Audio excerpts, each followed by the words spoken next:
Thank you, our Master of Ceremonies. May I, of course, recognize the Honorable Dr. Lassie Martin, our Deputy Prime Minister, the distinguished persons at the head table, including the Premier of Nevis, my own distinguished cabinet colleagues, members of the diplomatic and consular corps, high-level public servants, and the members who are the captains of industry and commerce here in St. Kitts-Nevis, participants, all ladies and gentlemen, good morning. I want also, of course, to greet those who are listening on the radio, by way of the internet, on the wide world web, and to bring them into this particular forum today, when we yet again are pursuing discussions on what we would describe as the 9th formal consultation on the economy with our various stakeholders. I mentioned the 9th formal because over the years, before we formally started this in public consultation, we had been engaged within the Ministry of Finance for several years by inviting persons into the ministry to consult before the budget was put together. And so I want to recognize this really as the 9th formal. But let me join with the speakers before me in welcoming each and every one of you to this year's national consultation on our deliberations, on the economy, as our deliberations are aptly guided by the theme, the green economy, pathway towards a sustainable future.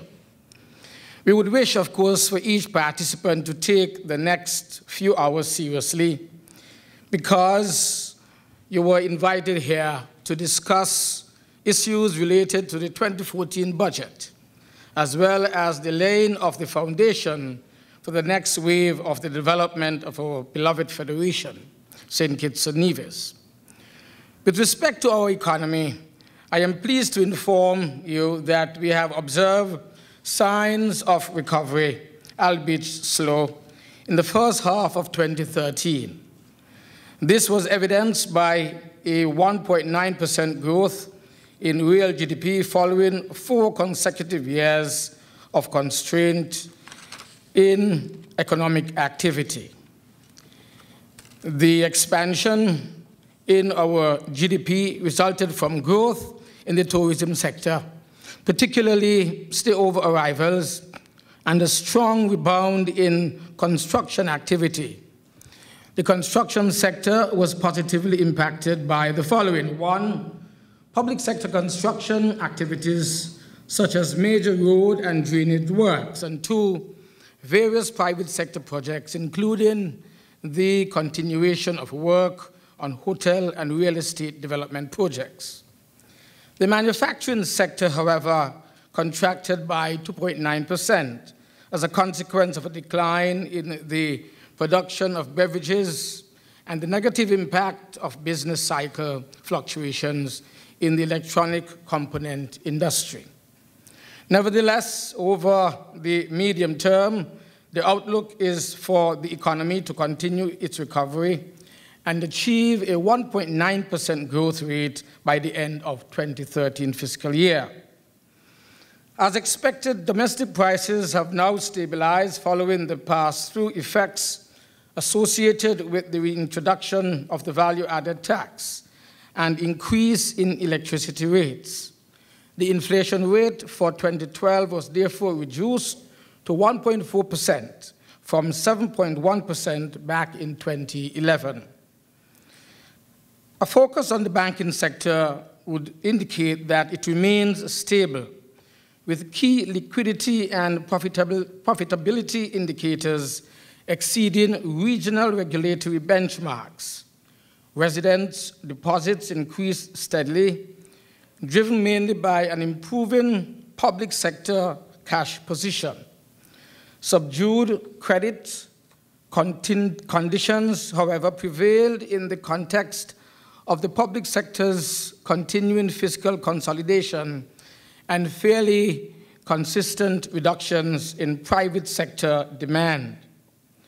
Of concern, however, is that non-performing loans, though consistently lower than the regional averages, currently have exceeded the Eastern Caribbean Currency Union benchmarks, having risen to approximately 10% of total loans and advances in the first quarter of 2013. On the fiscal side, I am happy to report strong performances of the consolidated overall and primary balances, that is, the fiscal outturn of both the central government and the Nevis Island administration. By the end of 2012, these balances exceeded the targets to which we committed under the IMF standby arrangement. And at the end of 2012, the consolidated overall balance was some $96.2 million, or 5.3% of GDP. And this is, of course, comparing to the IMF target of $47.9 million, while the primary balance was $214.5 million, which is 11.8% of our GDP, as compared with the program target of $180.7 million. For the January to June 2013 period, the consolidated overall surplus was $146.4 million, and the primary surplus was $191.3 million. On a disaggregated level, the central government overall balance was $102.7 million, or 5.6% of GDP. And this, of course, surpassed the IMF target of $48.1 million, while the primary balance was $199.1 million, or 10.9% of our GDP, exceeding again the program target of $157.1 million. For the period January to June, the overall surplus for the central government was $116 million, and the primary surplus was $151.9 million. Inflows from our Citizenship by Investment program contributed to the positive fiscal results, as did our own expenditure containment measures.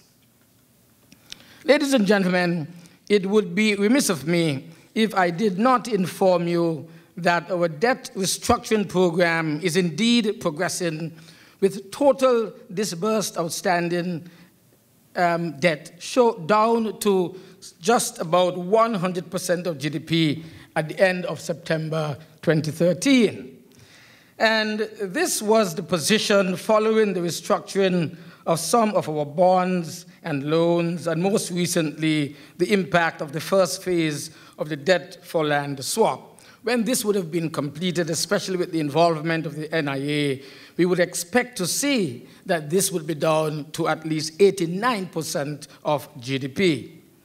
Among the salient questions to be considered during our discourse today, we must ask and seek answers to the question as to what will underpin our development over the next 5 years.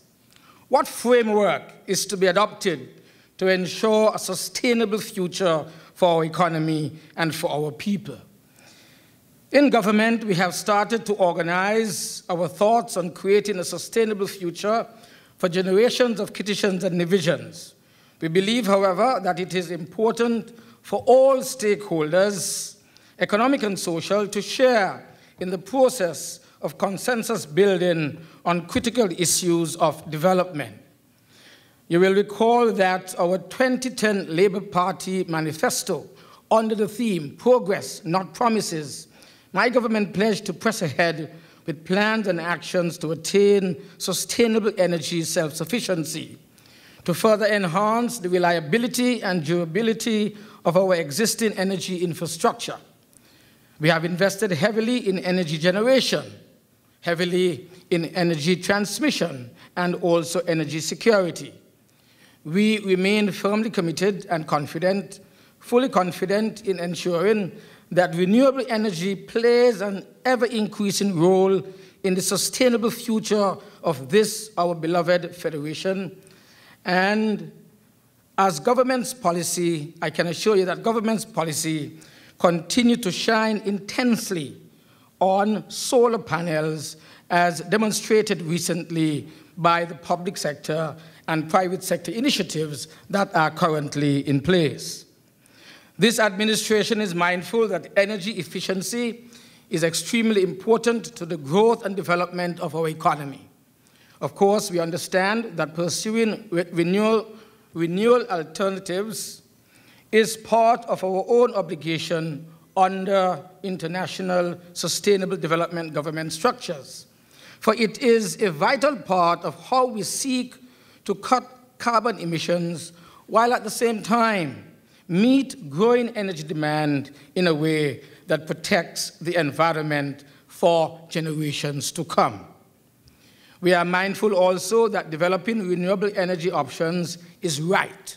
It is right for the economy, right for St. Kitts-Nevis, because we cannot sit idly by and wait for the international community to devise strategies and solutions to cope with the present-day economic headwinds, not when those headwinds are seemingly recharged by political and civil instability, the kind of instability that has damaged socio-economic infrastructure and continue to reverse decades of human progress, particularly as we've seen in the Middle East and in North Africa.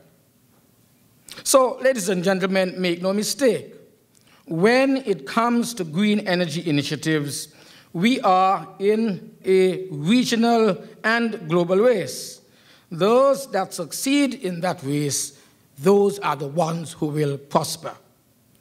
As with our own debt management strategies, when it comes to the pursuit of a green economy, I believe that we here in St. Kitts-Nevis can push hard and arrive specifically ahead of the pack, despite the setbacks that we have experienced regarding the geothermal project. And we've just heard the Premier that this will be moving forward.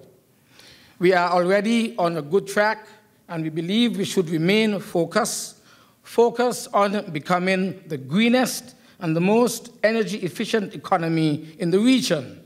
And so do not mind our size, I stress. We can do it, and so it shall be done. It is the goal of my government to steadily reduce St. Kitts-Nevis's reliance on fossil fuels and to steadily increase the percentage of our energy needs that are met by renewable sources. To date, we have already embarked on several specific sustainable energy initiatives that are geared toward the greening of our economy and mainstreaming of the green economy into existing development programs and strategies.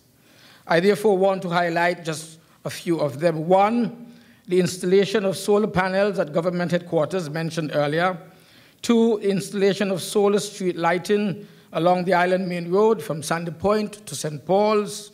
3, solar lighting of the RLB Memorial Park in St. Paul's.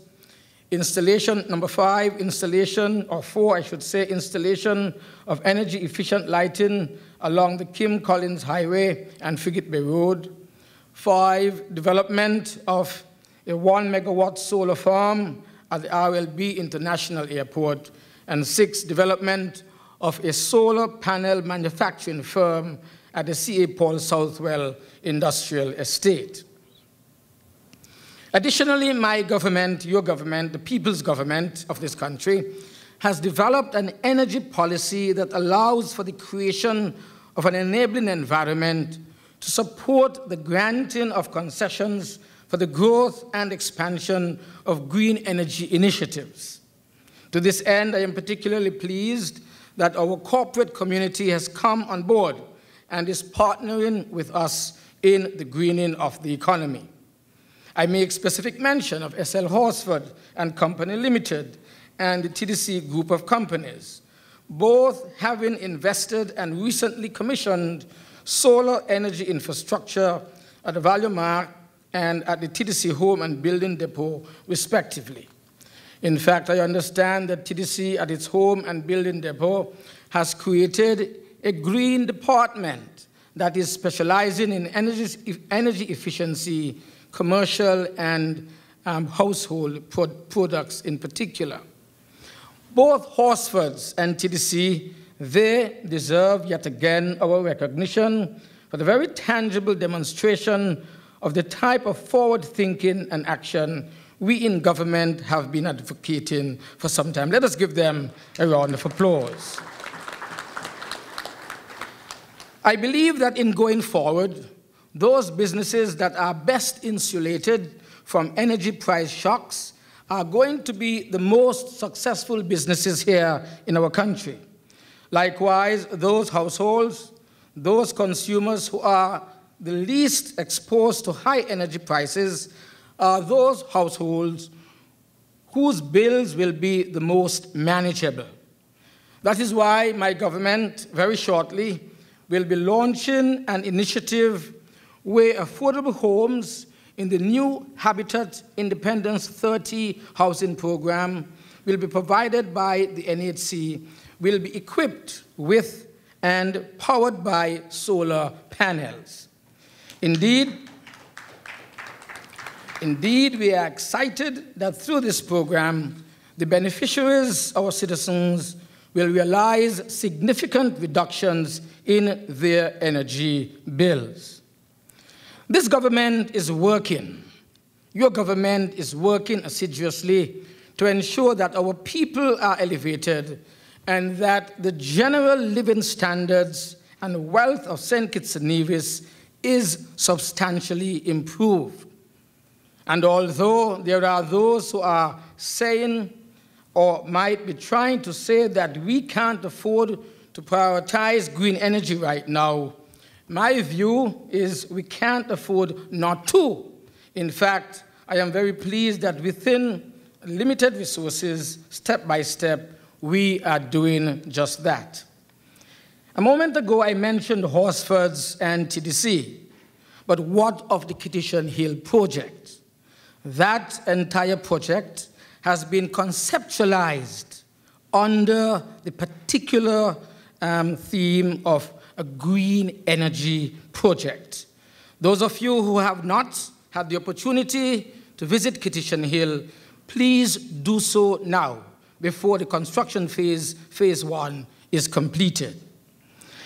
We are making our energy sources much more sustainable, our energy consumption much more efficient, our businesses much more profitable, and our economy much more resilient. More resilient from external shocks such as high energy prices. Our decision of whether we are going green is vital to the future growth and development of this, our beloved federation. We are putting energy efficiency where it should be, at the heart of our energy policy and at the start point of the race in pursuit of a green economy. But I want to stress at this time that developing the green economy is much more than achieving energy efficiency. It has everything to do with examining our economic transformation process in a very holistic way. We therefore must introduce the concept of greening across all sectors. Our strategy has to be coherent if we are to maximize the economic and financial benefits that going green can provide. When we came to government as early as 1995, we recognized that if we are to survive as the smallest nation state in the world, we would have to employ smart growth strategies and sound investments in our people. That is why we have opened up and proudly embraced opportunities for our young people, and some not so young, to pursue higher learning at universities and colleges across the globe. We have sent students beyond our shores to the United Kingdom, to Canada, to the United States of America, to Mexico, to Germany, to Israel, to Taiwan, to Venezuela, to Australia, and of course to our own University of the West Indies and the University of the Virgin Islands, in order to pursue higher education. I am particularly proud that we have developed a long-standing relationship with the friendly government and beautiful people, especially those of the Republic of Cuba. I am pleased when I see our highly qualified young doctors, nurses, dentists, engineers, social workers, and all who benefit from that hospitality of this great nation return to serve our people with distinction. Cuba deserves a tremendous round of applause. The journey along the path to a green economy requires that we rethink our agricultural diversification policies and programs. I am particularly pleased now, fully satisfied with the renewed emphasis, the vibrant energy and enthusiasm that have been brought to bear within the Ministry of Agriculture and the wider farming community. We are very clear in our own minds that the agricultural sector has a pivotal role to play in the new green economy. Agriculture, it is an important sector for us here in St. Kitts-Nevis because of its potential to influence a wide range of issues that are critically related to sustainable development. These issues include the economy, employment, food security, trade flows, poverty, human health, climate change, the use of natural resources, especially our land and our water, and of course, biodiversity.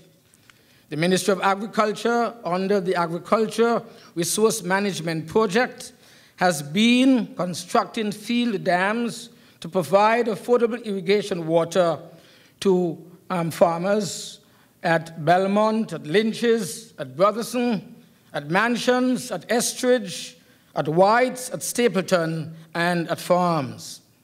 Greenhouses and shade houses are being constructed throughout the island of St. Kitts as a means of assisting farmers to increase crop production and overall to boost productivity in the agricultural sector. But we are mindful that the agricultural diversification process, it requires a change in mindsets, continuous training, and the retooling of some of our own farmers.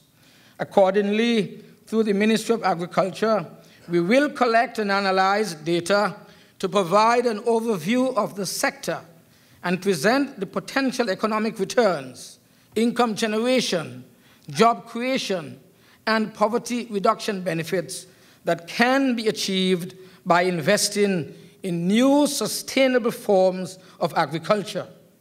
From this undertaking, we will develop a package of policy reforms, a package of investments, and capacity-building measures for fostering the transition to a green economy within the agricultural sector. Ladies and gentlemen, I remain very steadfast in my own conviction and deliberation that innovation has to be seen as central to economic performance and social welfare, for it is a significant driver of economic growth and economic development. Globally, leaders and policymakers have been looking at innovation as the key to making radical improvements in corporate environmental practices and performance. The European Union's Environmental Technology Action Plan, for example, it aims to accelerate the development of environmental technologies and eco-industries, while the Japanese government promotes the concept of eco-innovation as a new field of techno-social innovations that focuses on the environment and on people. This government is fully supportive of initiatives and programs that promote eco-innovation that are diverse and address both the supply side and the demand side issues. We recognize the need for a more collaborative approach to innovation, for many initiatives involve creating networks, creating platforms or partnerships that engage different industry and non-industry stakeholders.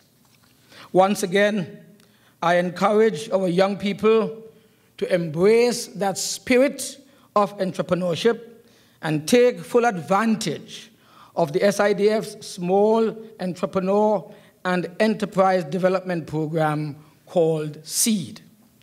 I believe that the scope of eco-innovation may go beyond the conventional organizational boundaries of the innovator and involve broader social arrangements that influence changes in existing socio-cultural norms and institutional structures in St. Kitts and Nevis.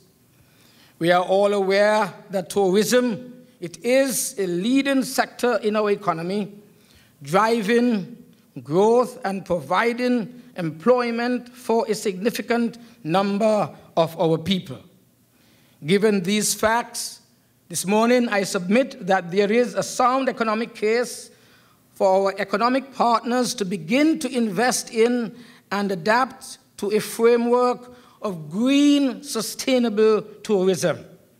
We recognize that green tourism has the potential to create new jobs and therefore assist in improving efficiency and productivity in the sector, as well as helping to reduce unemployment, especially among the youths.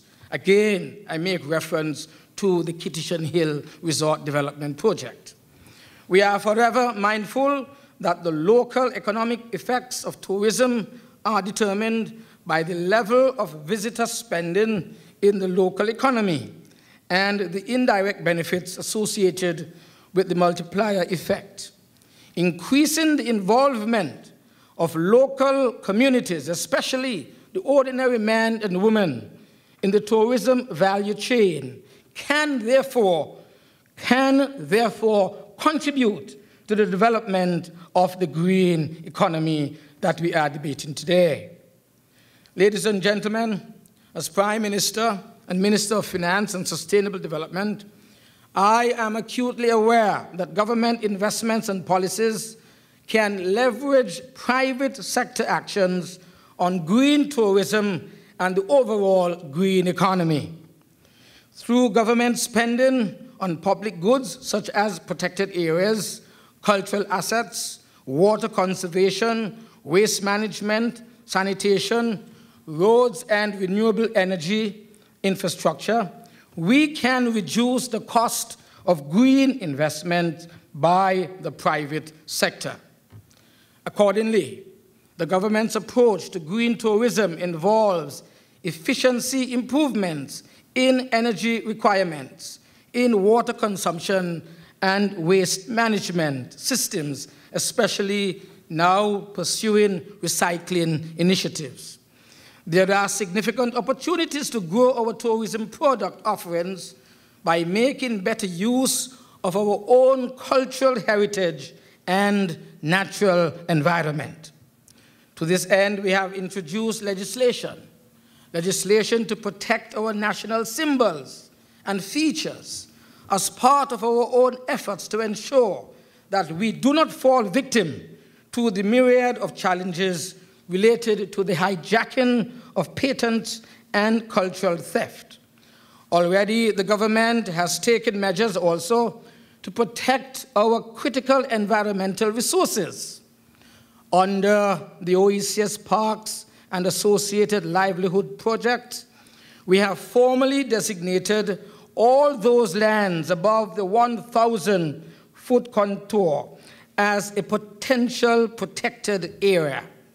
In this, our Central Forest Reserve, there are opportunities, very many opportunities for participation in green tourism livelihood activities. The Integrated Watershed and Coastal Areas Management Project is also providing us, in part, with resources to protect our critical groundwater sources within the lower coastal section of our Bastille Valley. And so I can assure the Chamber, President, and others who are here that under this particular project, we will see the development of a national park in Kitts-Nevis estate area.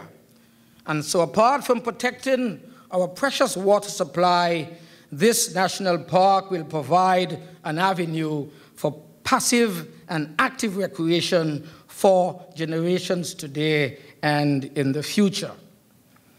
Ladies and gentlemen, the purpose for us being here this morning is really to have a dialogue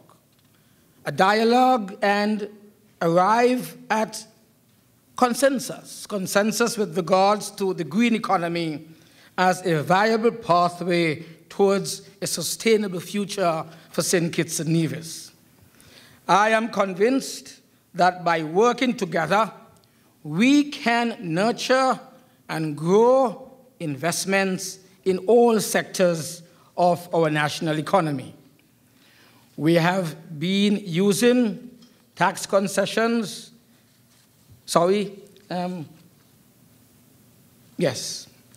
have been using tax concessions and subsidies to encourage private investment in renewable energy, in ICT, in agriculture, in manufacturing, and in tourism.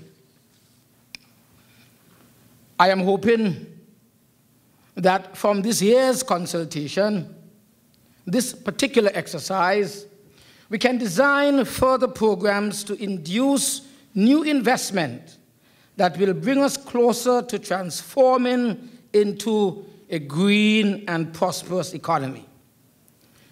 I want to close now, but in closing, I wish to comment on the reference to the outstanding motion of no confidence within the context of reference to economic, maybe instability, and also the fact that there may be some damage to the image of our country. I want to submit this morning that we are very confident that there is no instability with regard to investment opportunities in this country. When you look in particular at the tremendous improvement in the rollout of new projects that are as a result of foreign direct investment, we are certain that there is no damage to the image of St. Kitts and Nevis, not after the several leadership roles that we have been called upon to pursue in the region and in the international and global community with regard to the welfare of people all over the world. I therefore wish to remind us that under the Constitution and the standing orders, there is no stipulated timetable within which a motion of no confidence should be debated in our National Assembly. Before the Assembly could set a date for the motion to be heard, after giving that commitment to the Chamber in December of last year, the issue was placed within the jurisdiction of the courts, and the matter became sub judice, and it is still so. The matter was placed there by the opposition. And the Speaker of the National Assembly has already ruled on this particular matter. Clearly, there can be no debate of such a motion until the court has pronounced on the matter before it. I expect that after the litigation ends, the National Assembly, of course, would dispose of the matter in accordance with the related rules of the House of the National Assembly. I want to close by saying that I challenge you. I challenge that at the end of this national consultation on the economy, we would have a basis yet again for developing a new development framework that will clearly outline the way forward for sustainable development and inclusive growth. May it please you, thank you very, very much.